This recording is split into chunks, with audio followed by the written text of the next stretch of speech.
Dans le territoire de Masisi, au nord Kivu, des acteurs communautaires dénoncent un acte d'une extrême violence perpétré par les rebelles du M23, soutenus par l'armée rwandaise.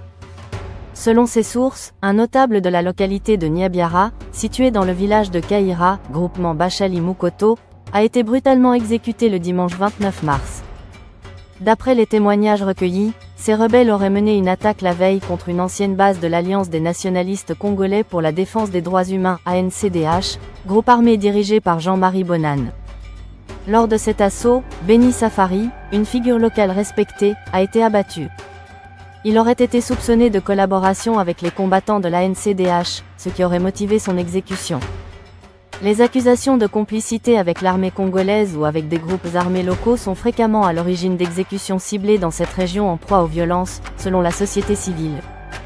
La nuit du dimanche au lundi 31 mars a d'ailleurs été marquée par une intense fusillade dans plusieurs quartiers de la commune de Karisimbi, à Goma, plongeant les habitants dans l'angoisse. Au matin, 3 corps sans vie, tous atteints par balles, ont été découverts. Le premier drame s'est déroulé aux environs de 20 h, sur l'avenue Kassindi, dans le quartier Katoyi. Une femme, connue pour son petit restaurant spécialisé dans les feuilles de manioc, surnommée Sonkinono, a été froidement assassinée par des hommes armés. Son meurtre a plongé le quartier dans la consternation, tandis que les auteurs restent introuvables. Un second corps a été retrouvé ensanglanté dans le quartier Mabanga Sud.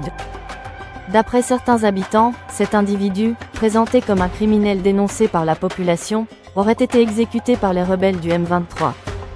Un troisième assassinat a été signalé à la lisière du territoire de Nyiragongo, au nord de Goma. Là encore, un corps criblé de balles a été découvert, et des témoins pointent du doigt les rebelles du M23 comme responsables de cette nouvelle exécution. Durant toute la nuit, les quartiers de Kasika, Mapendo, Katindo, Majengo et Mikeno ont été le théâtre de tirs nourris.